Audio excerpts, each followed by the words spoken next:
Moi, Jésus, je l'ai rencontré en prison. Il est venu frapper à la porte de ma cellule.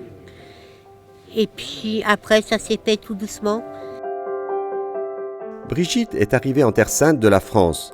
Elle raconte comment sa vie a changé après 3 ans de prison. Petit peu à petit peu, je me suis posé des questions. Où était Dieu quand j'étais plus jeune? Où était Dieu quand moi j'étais dans les ténèbres? Que même dans le plus noir des ténèbres, il y avait toujours une lumière et que Dieu était là pour me tendre la main. Elle participe à un pèlerinage très spécial, avec un groupe de 45 personnes qui, comme elle, ont connu diverses formes de pauvreté et de fragilité. Il y a celles qui vivent dans la rue, celles qui ont été enlevées toutes petites de leur famille parce qu'elles étaient trop pauvres. Moi, Dieu, c'est pas simplement un mot.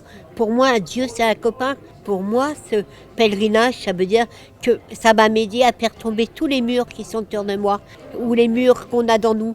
Ça va nous aider à faire tomber tous les murs de la haine, de l'indifférence, du racisme. Et ça va nous aider pour continuer à faire notre chemin. Le groupe est dirigé par frère Frédéric Marie, un franciscain de Paris. Il suit un doctorat de recherche dans lequel il étudie comment les pauvres lisent l'Évangile. Il les appelle le trésor de l'Église. Ces gens ne voient pas les sites d'une manière distante. Ils ne disent pas simplement « Ah, cet épisode a eu lieu ici, cet autre là ». Mais ils sentent dans leur cœur que l'histoire que nous lisons ici est une histoire dans laquelle ils recouvrent une partie spécifique, que cette histoire les concerne profondément, concerne leur vie quotidienne. Organisé par le réseau d'associations Réseau Saint-Laurent et coordonné par la Caritas française, ce voyage n'est pas gratuit. La part des frais couverts par chacun équivaut à un paquet de cigarettes par mois. Il y a donc celles qui économisent depuis 2 ans pour venir ici. Une équipe de 15 personnes a géré une phase de préparation complexe.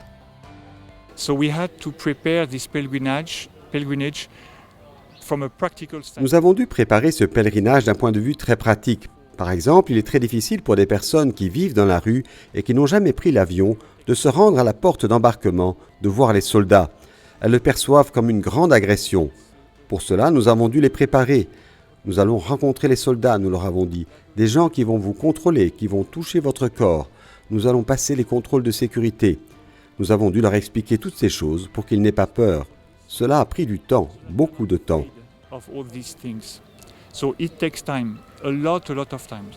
De plus, l'approche des lieux saints est très spéciale et lente. Pendant la lecture de l'Évangile, chaque personne joue le rôle d'un personnage, puis partage ses réflexions et ses émotions avec le groupe. Payette interprète le paralytique guéri de Jésus à la piscine probatique de Bethséda, juste à l'intérieur des murs de Jérusalem. J'ai choisi ce rôle parce que j'étais paralysée avant, il n'y a même pas 1 an, et que j'étais alitée pendant 4 mois.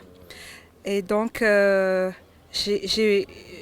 me suis retournée là où j'étais et c'est pour ça que j'ai joué cet personnage, du fait que j'étais libérée et que grâce au passage de Jésus sur notre terre, les malades sont sauvés. Le projet de venir à Jérusalem, c'était avant ce moment-là et c'est ça que je me suis dit dans la tête, il faut que j'y aille à Jérusalem, il faut que je me mette debout sur ce lit.